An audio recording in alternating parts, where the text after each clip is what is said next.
Today on CityCast Denver, I love ADUs, accessory dwelling units, carriage houses, granny flats, whatever you want to call them, they're great. It's like a second home you can build on your own property. So it's not just developers who can swoop in and change your neighborhood.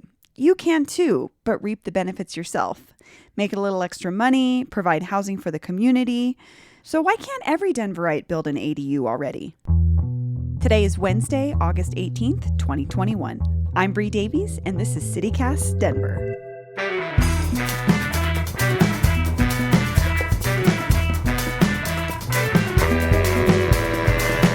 I'm reporting. I'm ready to go. Okay, I'm ready too. Councilwoman Amanda Sandoval has been leading the ADU charge from her District 1 on the north side.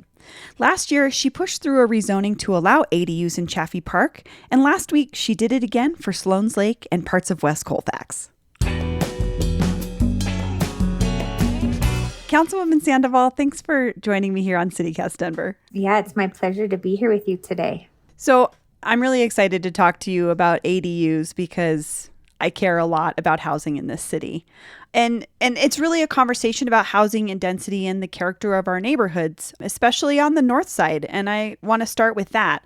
You're from North Denver. What was your neighborhood like growing up?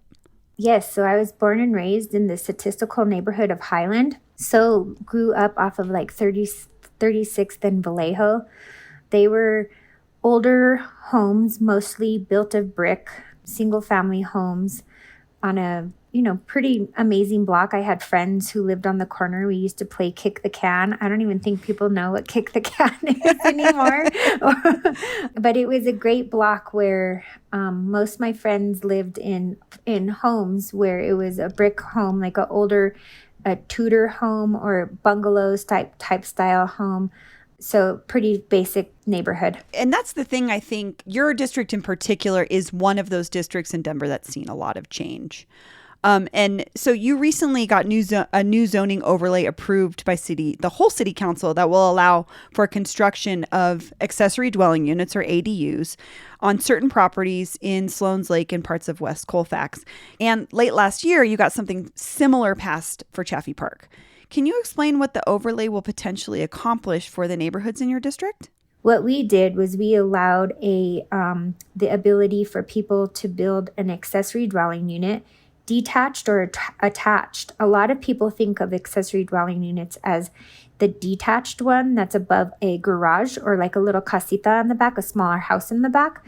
But they can also be attached. You can also attach them so somebody can live separate from you and you can charge rent. So we rezoned the whole entire Chaffee Park neighborhood in November of 2020 during the pandemic. And then we started the rezoning of the Sloan's Lake neighborhood, which just passed last Monday night, to allow accessory dwelling units within that neighborhood as well. What is it about ADUs that you see as something that Denver, especially your district, could benefit from? It's interesting. So the Chaffee Park, that really came from the neighborhood, and neighbors who lived in that statistical neighborhood asked when I got elected in 2019 if I would think about rezoning the entire neighborhood instead of having them do a one-off rezoning for each person having to pay $1,000 and go through the process. It's interesting. I've traveled a lot in Mexico, and I've actually stayed in accessory dwelling units in Mexico, and they're not that big of a deal. People just have a little casita or a little house in the back, and you can stay and you don't really see the person who lives up front. It's a whole separate entrance, whole entire little bedroom with a little kitchen. And so when I found out that they weren't allowed in Denver, when I first started working for city council in 2012, I couldn't understand why. To me, it just made sense, especially when we're facing such a housing crisis. I would love to have my mom lives around the corner from me, and I would love to have an accessory dwelling unit for her. So if someone one of the grandkids wanted to live with her as she got older. And then also for people who have been moved out, displaced from the north side because of the rise in property value and how expensive it is. It's another way to make money so you don't have to leave, especially as you get older and you want to retire. It's hard as those property taxes go up and your income does not match what the property taxes are. What would you say to someone who says, well, old Denver is gone, people have already been displaced? Is this ADU rezoning situation like too late? It's interesting you say that because you're the third person who's probably said that to me in the past 10 days. I don't think it's ever too late. What I'm doing is I'm working for the next 7 generations of Denverites. Denver did not get a zoning code until 1952. And that was changed only once in 2010. And so what I think about zoning is I don't think about it's too late. I think about the fact that it's the ability for my kids to be able to live within the neighborhood.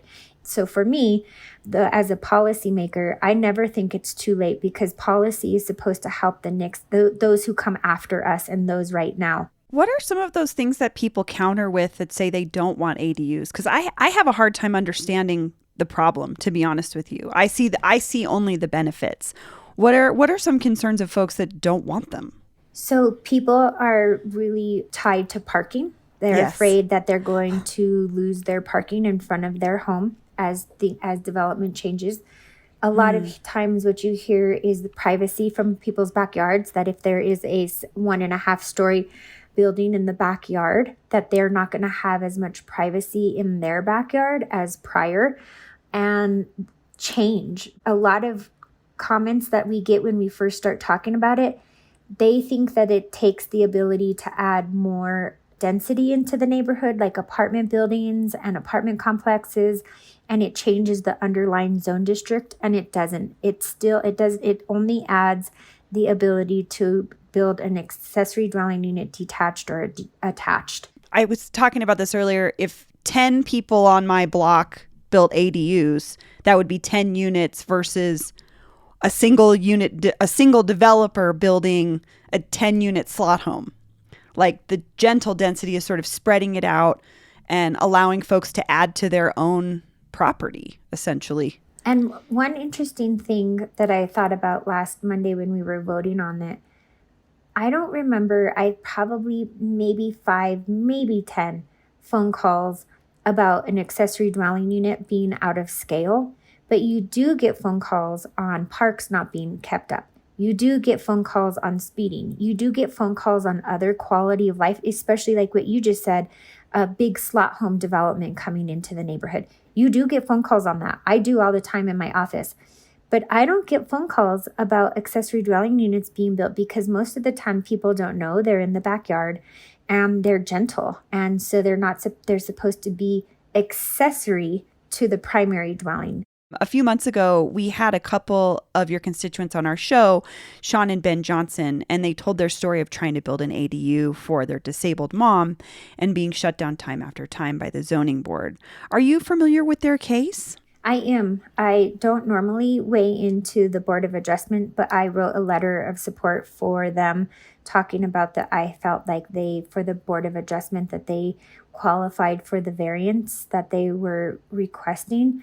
Since then, I've actually started talking to Councilwoman Robin Kanich about implementing different type of policy for the Board of Adjustment so that maybe we can get better outcome. My issue with the Board of Adjustment is it's an oversight of 5 board members who are appointed solely by the mayor. And I don't know what their qualifications are. I don't know if they have a background in zoning. My question is, who does the board report back to? Who checks in with the board periodically to see if they have the tools that they need to be successful? Who is holding them accountable? It doesn't seem to be that there's much check and balances with that board right now. This kind of speaks to what I think you've been getting at this whole time too, which is this should be a whole city. Like, it would be ideal if the whole city was just zoned for ADUs. But even taking individual neighborhoods and rezoning them is a big step. Because before, like you're saying, everybody would have to go through this permitting process. And it's cumbersome, and it doesn't push people to make these big decisions to say, maybe we should build an ADU.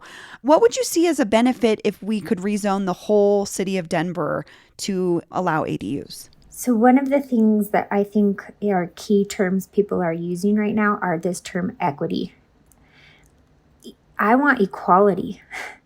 And so I want to be able to have everybody have the entitlement, be able to have the right to build an accessory dwelling unit, not have to go through a rezoning process, pay $1,000, go through a 6 to 9 process, then get the right to start building and permitting.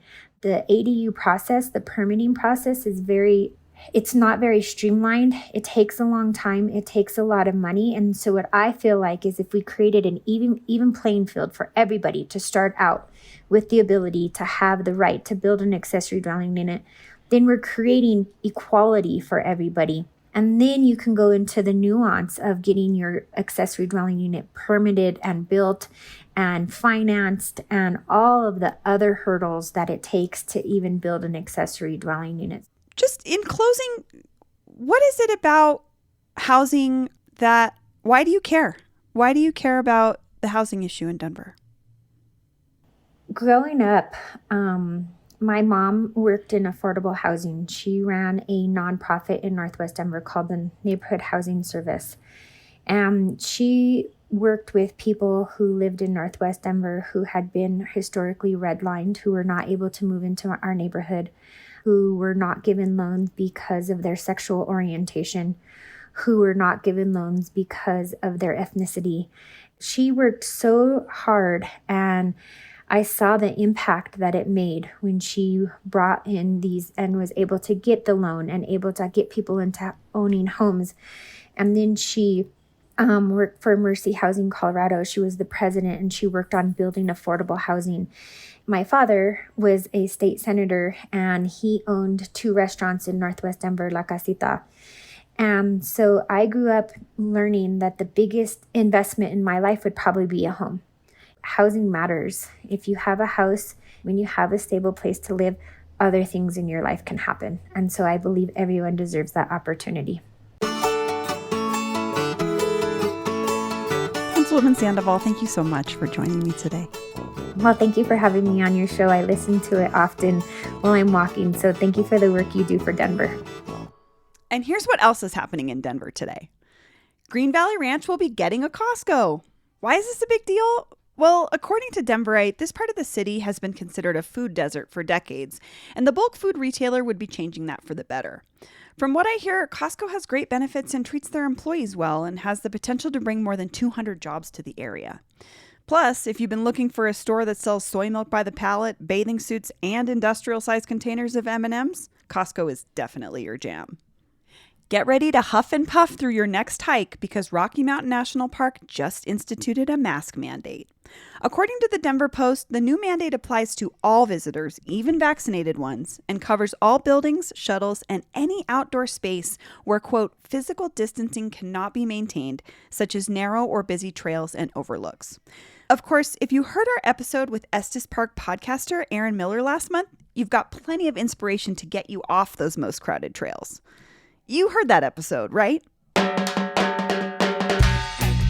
That's all for today here on CityCast Denver. If you enjoyed the show, why not take a minute to tell a friend about us? Rate the show wherever you get your podcasts and subscribe to our morning newsletter. We'll be back tomorrow morning with more news from around the city. Bye!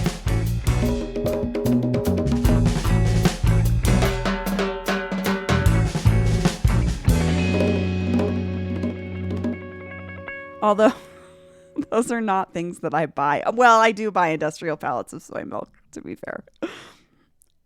And I have bought workout clothes there. Not a bathing suit yet. I'm close.